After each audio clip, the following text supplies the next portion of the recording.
Hello, I'm Ralph Murre, and I'd like to thank the Unitarian Universalist Fellowship of Door County, Wisconsin for presenting this reading, and especially to thank Chuck and Estella Lauder for establishing and shepherding the Dickinson Poetry Series, of which this reading is a part.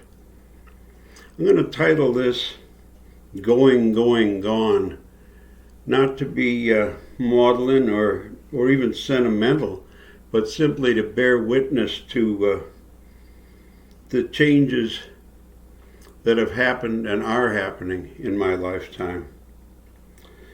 I'll dedicate this to my friend and mentor, the late and wonderful Ellen Court.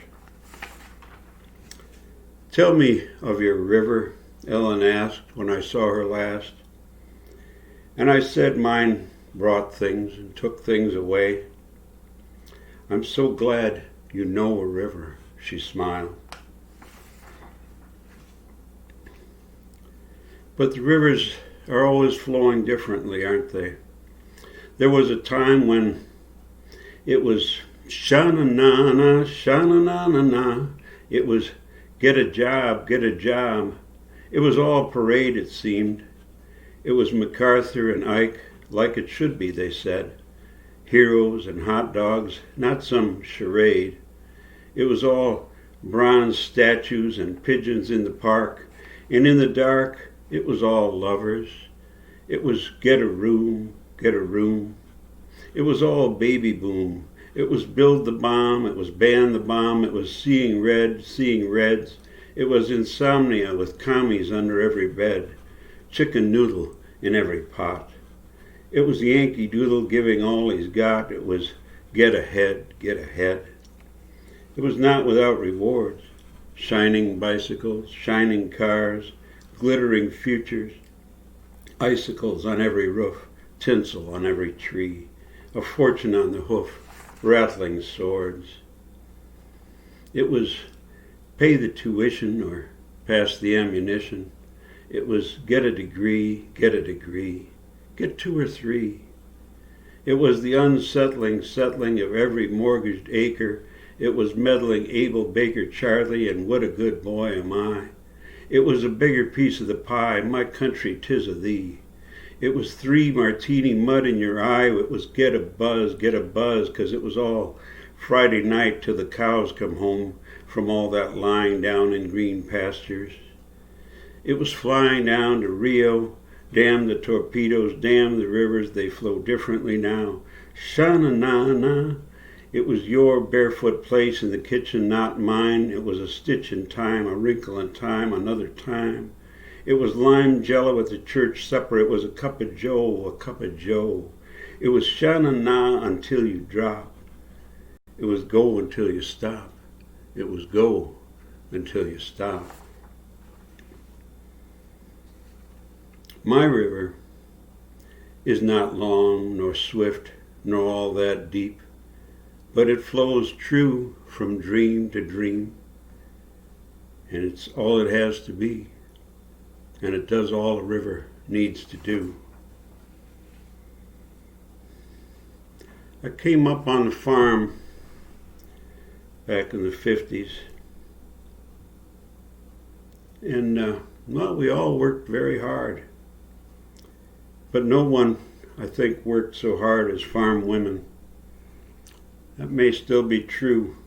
I imagine some of the details have changed, but everybody's still working. The morning, yes, but in the dark before it, the 4:30 dark, the sleeping cock sleeps and no crows crow, and the prayers are yet to be prayed as the woman, aging, gets up and comes down, as she starts weak coffee in the pot of timeless enamel, as she toasts the potato bread toast. The morning, yes, with one 40-watt hole in the 5 o'clock dark, where another day can pour in, and the Z's of the snoring get out, as she's out, to the barn of the cows and their lowing and chewing and hungers, their quick switching tails, and their great plopping droppings, the slop and the straw of their droppings. The morning, yes, and the milking begun in the 5:30 dim. Now run in to tell him that it's day, and run back to Bessie and Bossy and Minerva and Grace, and coo to the cow whose bull calf has gone off for veal, for a meal, for a family still sound asleep and dreaming the American dream, a scheming of ease and plenty. Now 6 o'clock's gone and 6:30. The old man's driving down to his job in the town, and the kids should be up, should come round to help, to shovel and scrape, to sweep. The morning, yes, there's a truck on the road, a howl of its tires at 7. The coffee's reheated, and for a minute she's seated, paying bills, reading verses, giving kisses, as the school bus flashes its red and red on a bluegrass blue hill, and she's alone to begin thinking of more work to be done, and of supper, and sewing, and sewing, and reaping, and mowing, and always another morning. Was there a poem in her dark hands? Hands that milked cows and made lace, hands that fixed tractors and wiped tears, a poem in the dark hands that built houses and kept them, that worked the earth and folded to a heaven she was sure of. Hands that hammered out justice and handed out calloused caresses, those hands that labored at the piano but changed flat tires with ease. Was there a song in her dark eyes that laughed easy but cried hard? Eyes that saw good wherever it hid, eyes that struggled in darkness to read the verses and read them again until she saw light in the words. A song in the eyes that bid me welcome, the colorless eyes that I bid goodbye. Was there a portrait in her dark face?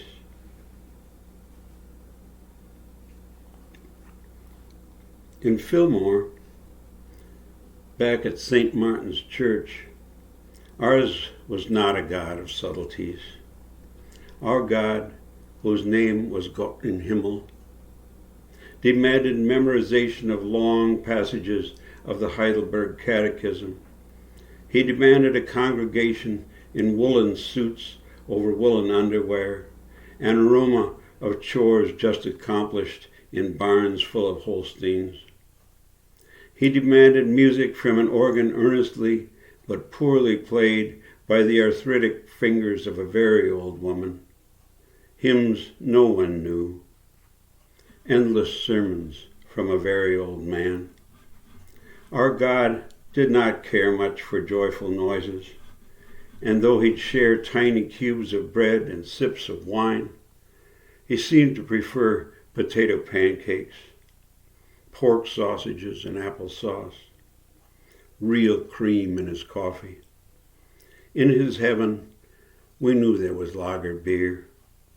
In hell, there were thin people.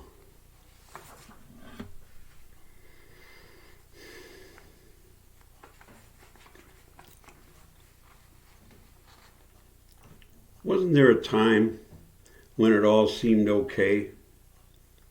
Mantel clocks faithfully wound, maternity wards thriving, Montgomery wards thriving, a Ford in the garage, an occasional world war or mob lynching, the atomic removal of a couple of cities far away, a case of Schlitz in the cellar.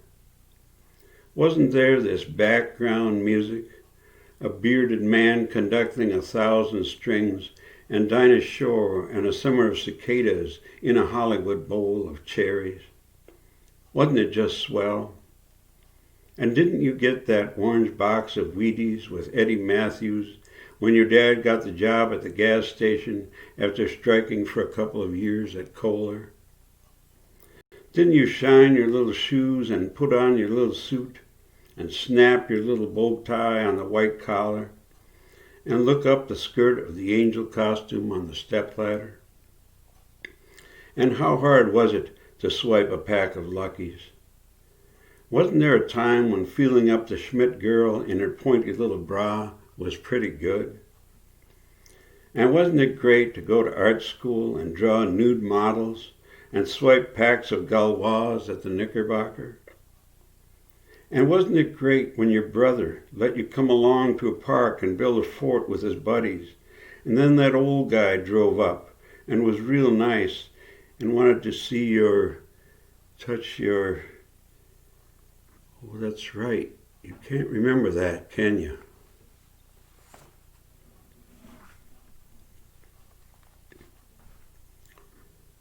The thing about then was that you had a ball of string, had paste and newspapers and sticks and rags, and you could build a kite and run like the wind, and you could look up at the sky and see something of yourself.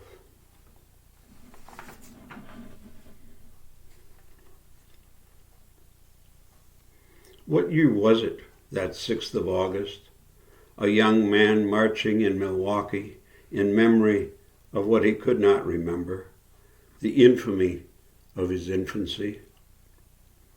He'd have been a little boy indeed that day. Little boy tumbled from the Bombay of Enola Gay, leaving kimono imprints on instant immolation. And who cared that 100,000, or twice that maybe, were gone in a flash that turned them to ash? That fat man would do it again on the 9th. And who cared that 100, or half that maybe, now carried signs, chanted forgettable slogans on an avenue in the Midwest for a dead enemy in the Far East? And who cares that 10,000, or more than that maybe, write messages of peace, float them to some spirit world on lanterns each August 6th on a river in Hiroshima?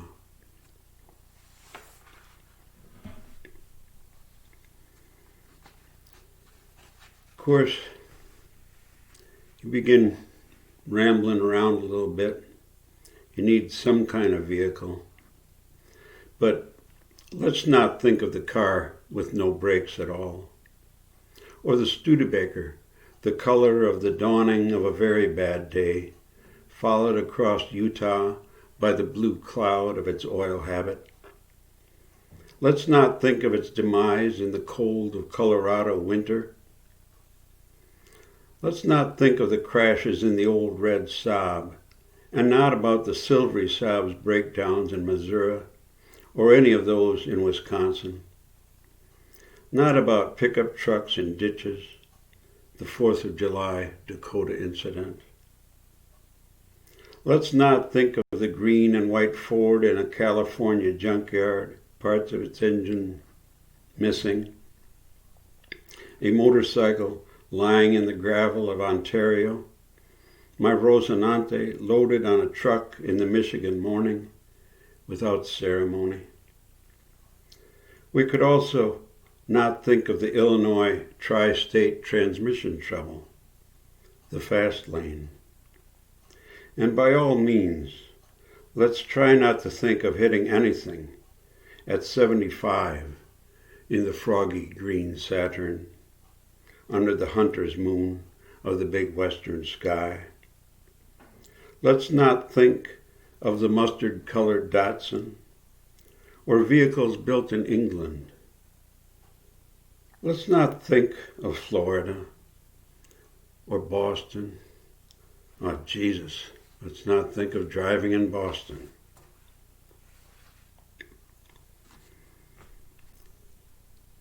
But we were beautiful, no? In that illicit country of the uncountable injured, where we shivered in the heat of that night, the height, and the sky falling so close all around There were constellations tangled in your hair. Forget or remember, either way, there was salt in the air 1,000 miles from any ocean, and how could we not dance, listening to that music and, is it too easy to say, glistening in the liquid, in the languid of that place, and kneeling at the altars of that nighttime nation, of that small, defenseless nation, where we were beautiful, no? And how could we not make sacrifices to those gods just over us there, that close, and worry later, if we worry at all, about those in the clover and grass to which we go.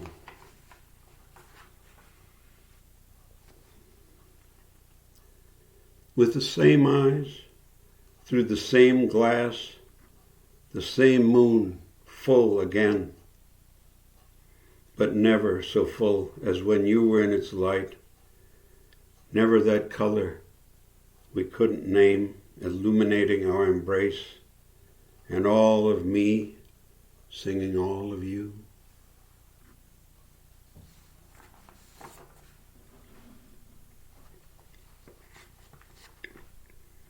Of course, you come up in Wisconsin, you go to the bars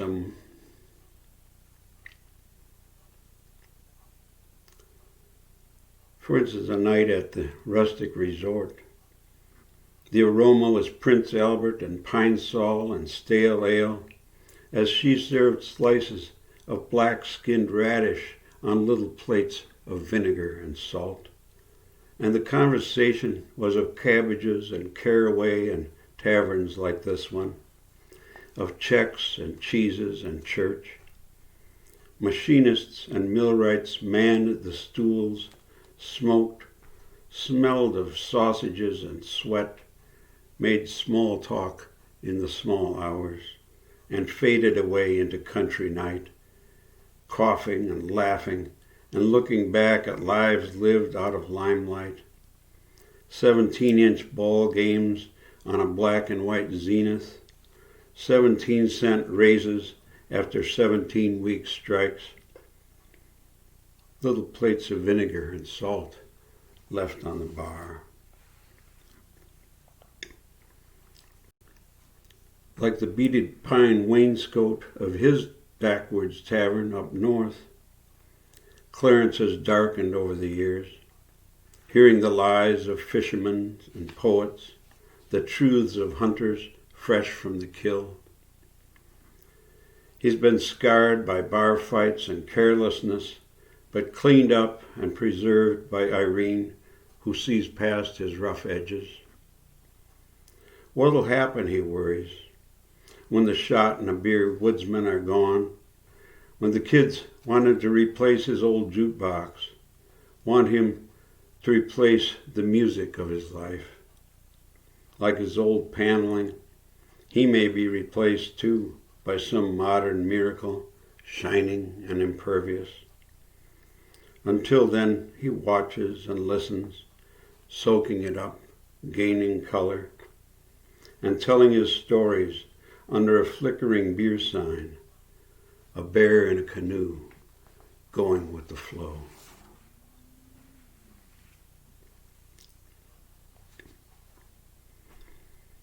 And always on a bench, on the dock, on this kind of day, in this kind of light, a few old men, buttoned in their dark coats and dispositions, listening to each other's long stories, their hearing aids turned off.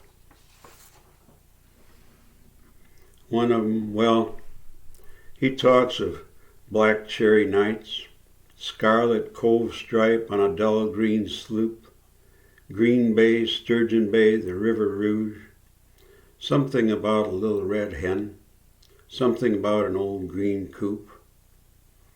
He'll sit there till the shipping lights are lit, emeralds and rubies in a night like another. He pines for mother and Christmas past, I guess, and all manner of perfection that couldn't last.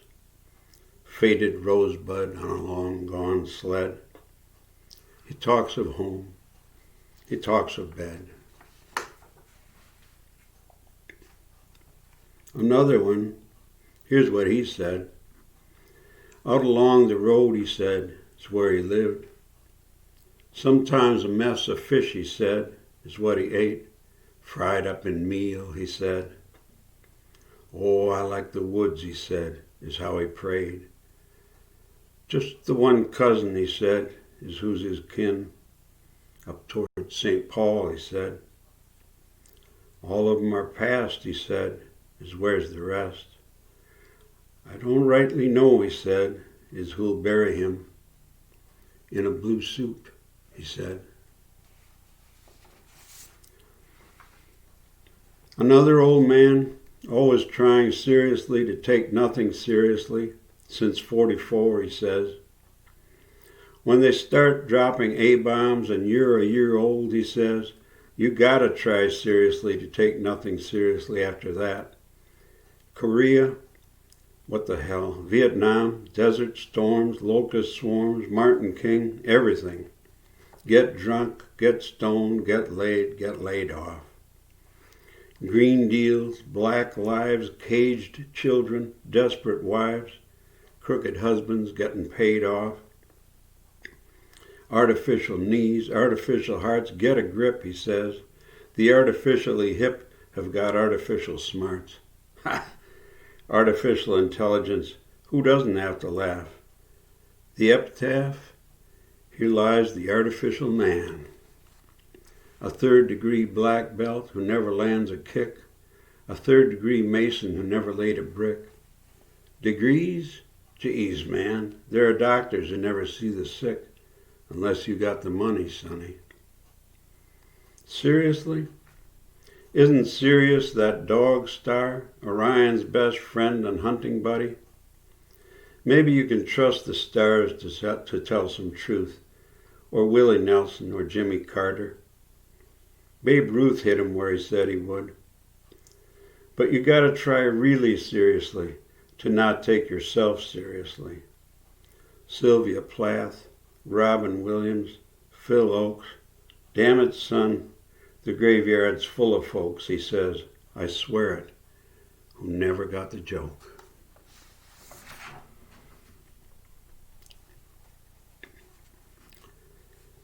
But all those old guys, and all of us, our grandfathers must still be up there, their long hands flinty with work, reaching down at dusk to take hours.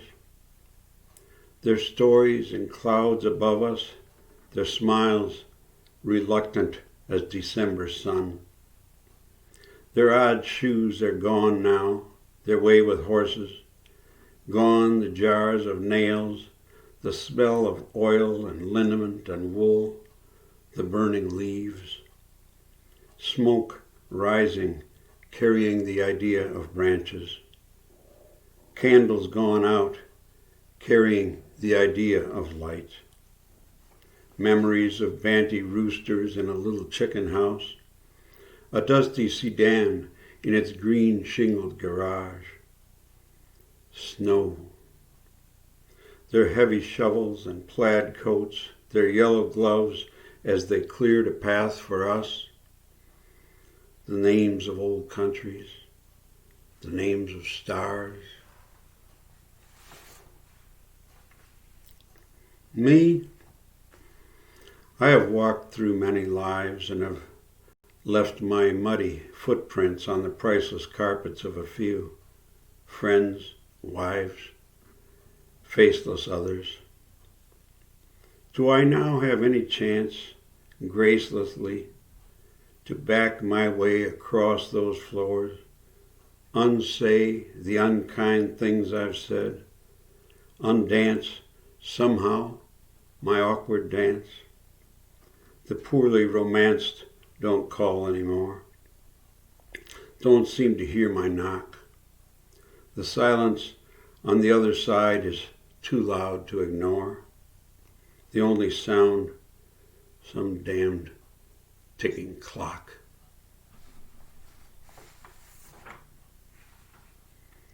Here, in this room, there are no furnishings without memory.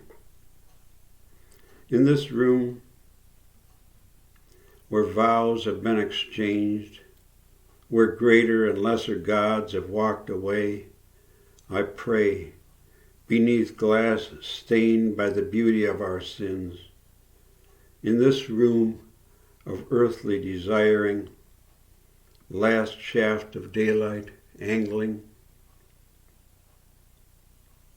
I wrestle with shadows.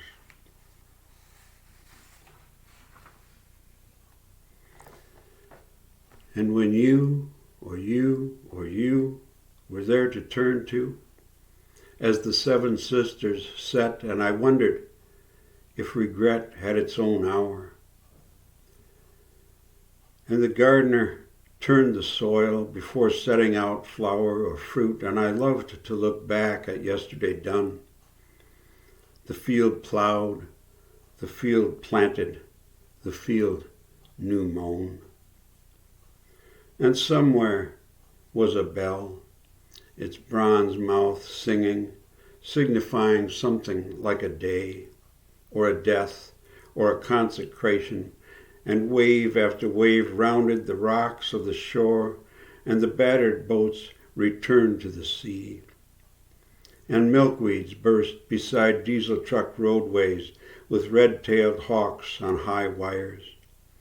And someone wrapped champagne in bright ribbons to launch a ship. And someone tied evergreen to roof beam to top off a church. A bull calf was born, a sheep was shorn. On every new morn, a weaver wove on toward endless west, and a voice called a stray dog back from the future, saying, "It is not time yet, it is not time." White-shelled eggs were broken into black iron pans, all their sunny sides up for an instant, and distant, so distant was afternoon, and beyond imagination, the night.